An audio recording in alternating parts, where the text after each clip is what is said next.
What's up, folks? It's your boy, Left-Legged Legend. Excuse all the junk in the back. I'm leaving Costco. Made the Costco Run for everything that I don't need and the few things that I needed, and several other things that I did not need. But I wanted to reach out to y'all today on this perfect sunny summer Cali day because I've been bamboozled,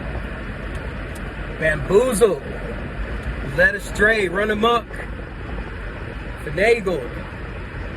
And it's because of my own self-delusion. I had a great conversation with a close friend of mine, Eric, that everybody keeps telling me I should do a podcast. And that's one of the people that I would have to put on it if I ever pull the trigger and start doing it. But anyway, we had this conversation about like self-delusion, like how you delude yourself into thinking things. And so before I got my leg amputated, I was thinking like, would people be nice now? And people are. For the most part, people do offer to help. Although sometimes it's hard for me to accept help. I'm learning how to say yes, but that's the slippery slope too. I'll give you an example. A guy wanted to help me when I was inside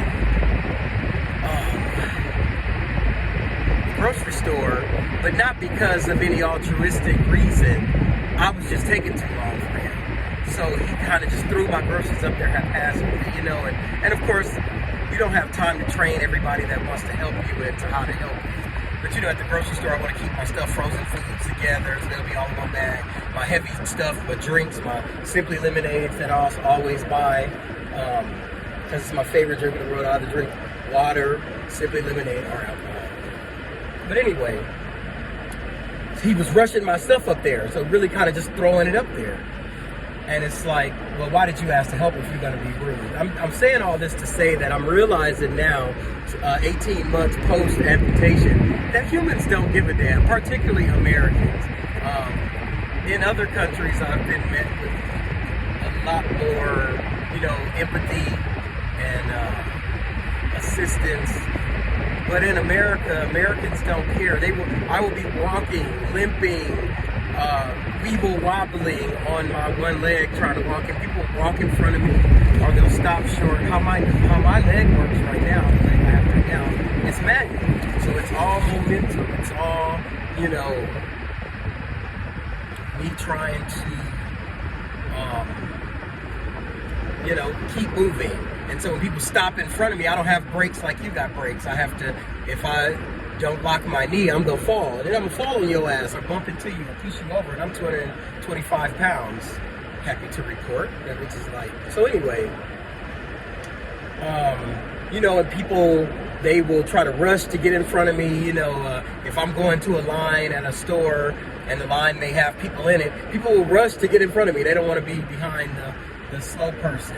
And it's the weirdest thing ever because in my mind, like it's really showing how deluded I was as to what how the citizenry will react to a person without a leg. Now, of course, there are people who will stop other people and tell them to let them go by, you know, or stop being rude or whatever, which is nice. But they're the vast majority. They're the exception and not the rule. And so I guess I'm sharing with you my disdain for people like that. Or, you know, it's like if you see somebody in there having a hard time, no, you ain't got to get out your car and come help me put shit in the car, because I'm not going to buy the stuff if I know that I can't get it to the car, or if I can't do it, or I'm going to try to do it, or I'll fall trying.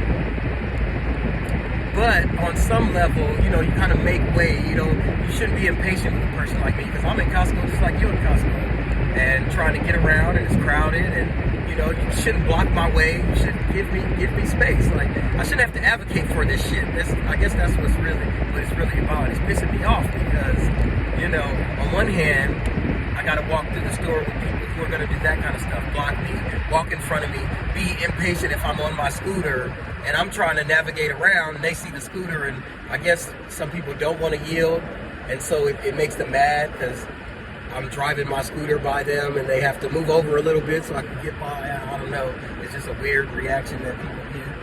And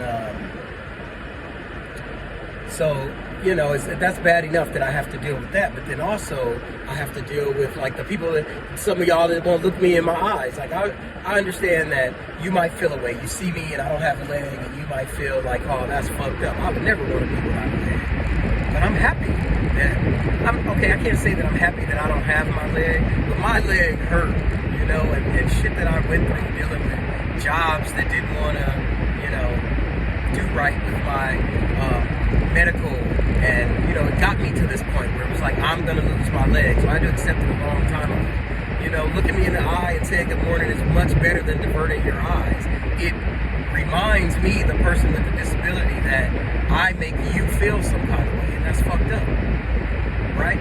It's messed up to be standing somewhere and you know, I'm saying hi to everybody, and I'm sure everybody's not an extrovert like me. Everybody doesn't want to, you know, talk to everybody in the store. It's the diverting of the eyes, because even if you're not going to speak to, I live in Kern County, California, which is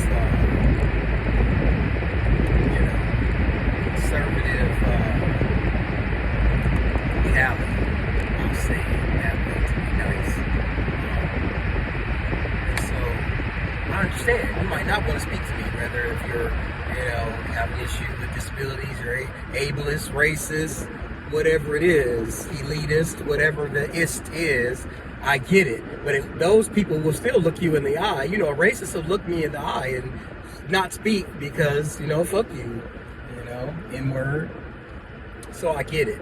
But it's the y'all that look down, that's sorrowful. I ain't gonna look at him because it makes me feel away. It makes me feel away too. It reminds me that that I'm still being judged, which brings me to my last point. I lived with this black skin my whole life, right? I was introduced to colorism and the fact that I'm going to be part of a disenfranchised group very early in my life, a long time ago. I've accepted it. I live in America, so I live with it. There, in other countries, I visited other countries where, you know, dark skin ain't the thing. But now I've had this whole new epiphany in the last year or so, almost a year, maybe 11 months.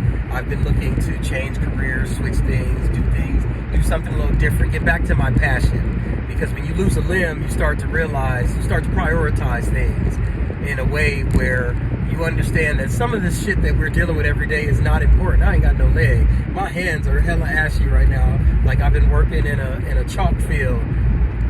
But that ain't my priority right now. Whatever. I will go get me some swag, Sisters with Amazing Grace, body butter, and my shit will be back on shine later. But I digress. Right? You start to prioritize shit a little different. I don't want to work at a job where I gotta fight nobody, because what we're fighting about ain't that important, partner. What your whole issue and whatever you're going through, I don't want to go to work and do that. I want to go to work every day and be happy. So I've been looking for a job, looking for work. And so the funny thing is, now we're in the time of a pandemic. It's 2022, June. We're quote unquote coming out of a pandemic, but let me tell you, not really, because the one of the prisons where I work at is shut down right now because of COVID. At least that's what they're saying. We'll talk about the justice system and the prison system another time. I'll tell you all about that. I'll write a tell-all book, basically. Rather, I won't do too many videos unless I move out of the country. Anyway, I'm looking for jobs, and so since we're coming out of a pandemic, sometimes those initial interviews are basically on Zoom, so you don't get to see me. So I'm realizing, y'all, now that I'm getting past that first preliminary interview on Zoom, my skin is not stopping me from getting there, and I'll make it to the second interview, and at the second interview, or the face-to-face interview, even for some jobs where I've been told that I'm a shoo-in, like, not unofficially, right, that no one can ever say you're a shoo-in, but they'll say, you know, I'm going to get good news, or they're excited, you know, or whatever. They'll give me hints that this is about to go well. But I'll do the face-to-face interview and then not get the job. So you love me so much on Zoom. I mean, one time, y'all, I interviewed for a small little short contract position, a few weeks. And they loved me so much that after the interview, they called me and said, hey, we got these other 3 jobs. We kind of want to interview you for all of them, and then we'll let you pick which one that you want to do, is how it was offered to me. Go in, apply for the 3 jobs, and then we're going to, we'll have you pick which one, based on, we'll look at your strengths. We know you qualify for all 3, and we'll basically, allow you to pick your own job. I went to this full day interview under those pretenses that I'm about to interview for these 3 jobs, and I will probably be able to pick one of, or pick from 1 or 2 of them, at least, or maybe all 3. So I go to this interview, y'all. It's all day. It's hot. I'm suited and booted. I got the fake leg. I'm walking without no cane, crutches, or nothing, unassisted. So I'm learning how to walk, which I have to do. So I'm not apologetic about that. I feel a way because I'm going into these meetings, or I'm meeting people, or introducing myself to them, not 100%. So it hurts my ego. It makes me feel like they're going to see you limping and uneasy and imbalanced on the leg, and they're going to think a way about you. But I try to push it aside. I try to say that, I wouldn't do that. When I was interviewing teachers or people to work at the schools that I've led, I would never have thought, oh, this person ain't got no leg, so that, I guess, maybe not. But I also have had a messed up leg for the last 11 and a half years of my life. So, oh shoot, almost 12 years. It'll be 12 years next week.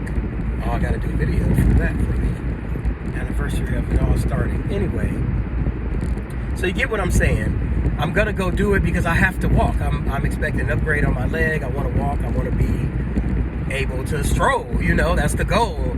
So you may see me be a little uneasy or imbalanced.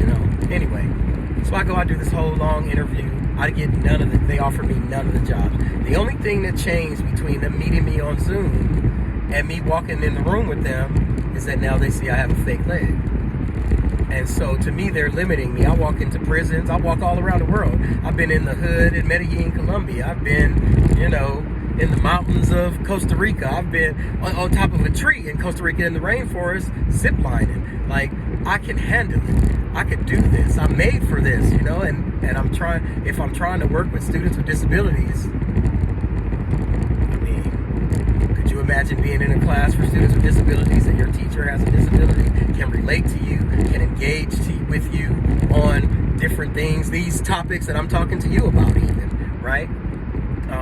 And get some understanding and some guidance on not just English, math, science, social studies, right? But also, being a citizen, living, learning how to navigate the world and accommodate for your own disabilities, because this country, my experience in this country is not what I expected. I was deluded. And there are countries around the world, you go to certain places. I've been to South Korea, I've been to Cuba. There's no ADA in those countries. You got to get up, get out, and get something. Mainland China, you have to make it happen. Ain't no elevators for buildings under a certain amount of floors. And in Cuba, there's not many buildings over that many floors. I mean, you could go to a hotel or something and find an elevator, but in these streets, ain't no ramps to get into people's houses. If I rent an Airbnb on the 3rd floor, guess what? I'm trekking up 3 floors and down 3 floors every day. But that's good. I should do that, right? I want to do that. I don't want to ride in a wheelchair. I don't want to, be on my scooter all the time. I want to be able to get up and stroll and go where I need to go, because I live in America. I might have to get up and run or run at somebody that's trying to kill people, right? And that's at this time right now in 2022, that's what it feels like, especially when you ain't got no leg. You're really more sensitive to motherfuckers running up into a place with automatic weapons, right? Because I can't just get up and bolt. I'm gonna fall, which might be the best thing. We either all gotta rush them, or we all gotta, figure out something. We have to figure out a strategy, because cowering and getting shot up ain't working. And we saw our Congress on January 6, 2020 or 2021, whatever it was, 2020, 2021, we saw them cowering. I don't want to be that person if somebody's running up with a gun. I got to figure it out. So anyway, say all that to say thank you so much for watching. It's your boy, Left Leg Legend, about to try to get all this stuff from Costco into the house. later. Peace. Please follow, like, and subscribe, and donate to my lotion fund.